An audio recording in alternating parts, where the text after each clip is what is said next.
આ બધાને ખ્યાલ હશે કે લાસ્ટ 22 જુલાઈના દિવસે એક એફઆઈઆર અહીંયા થવામાં આવી હતી, જેની અંદર એક સત્યનારાયણ તેલીની સુરત ક્રાઇમ બ્રાન્ચ સાથે એક ઓપરેશન પાર પાડવામાં આવેલ હતો અને સત્યનારાયણ તેલીની ધરપકડ કરવામાં આવેલ હતી. લગભગ 1,59,500ની નકલી જે કરન્સી છે એ એનાથી રિકવર કરવામાં આવેલ હતી.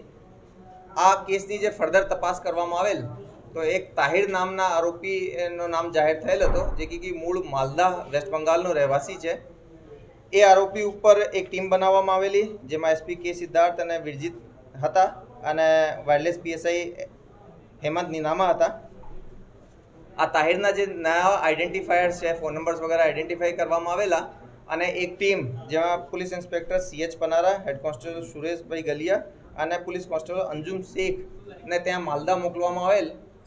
અને મને હર્ષ થાય છે કે ભાઈ એ જે ત્રણેયની એક નાની ટીમ હતી એ ના કેવલ તાહિરને ત્યાં આઈડેન્ટિફાઈ કર્યા, આજે બહુ ગીચ વિસ્તારવાળો એરિયા હતો, એમાં એ લોકોએ જેટલી પણ આપણી ઇન્ટેલિજન્સની અને ઓપરેશનલ સ્કિલ હોય છે એનો ઉપયોગ કરીને એને ત્યાંથી ડિટેન કરીને ટ્રાન્ઝિટ વોરંટ ઉપર અહીંયા લઈને આવ્યા છે. એ તાહિર જે છે એ ફેક કરન્સીનો મોટો એક પ્લેયર છે. 2018માં પણ ATS ખાતે એક ગુનો દાખલ કરવામાં આવેલ હતો, જેની તપાસ પાછળથી NIAને ટ્રાન્સફર થયેલ હતી. એ કેસમાં પણ આ આરોપીને સજા પડેલ છે અને આ આરોપી ત્યારથી 2023માં પેરોલ જમ્પ કરીને વોન્ટેડ થઈ ગયેલો હતો. આ સિવાય 2025માં સુરત શહેરમાં પણ એક FICનો કેસ દર્જ થયેલ હતો, એમાં પણ આ આરોપી વોન્ટેડ છે અને ત્રીજી વખત આ કેસમાં પણ એ આરોપીની ધરપકડ થઈ છે. જો લાસ્ટ ટાઈમ પણ કીધા હતા, આ FSL અને જે પ્રિન્ટિંગ પ્રેસ હોય છે આની હાલ રિપોર્ટ પેન્ડિંગ છે.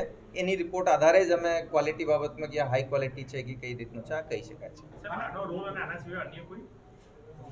આના સિવાય બીજા આરોપીઓનો રોલ ખુલી શકે. આજે એનો ગાંવ છે એ બાંગ્લાદેશ બોર્ડરથી બહુ નજીક છે. પ્રાઇમા ફેસી એના સ્ટેટમેન્ટમાં આવો છે કે ભાઈ એવા એજન્ટ્સ જે કે બોર્ડર પારથી આ કરન્સી લાવતા હોય એવા એજન્ટ્સ જોડે એના કોન્ટેક્ટ છે, એના મારફતે આ કરન્સી અહીંયા લાવતો. જો તમે આ વિડીયો ફેસબુક પર જોઈ રહ્યા છો તો લાઈક અને ફોલો કરો, અને યુટ્યુબ પર જોઈ રહ્યા છો તો અમારી ચેનલને સબસ્ક્રાઇબ કરો. સત્તરે.com આઝાદી સમાચારોની.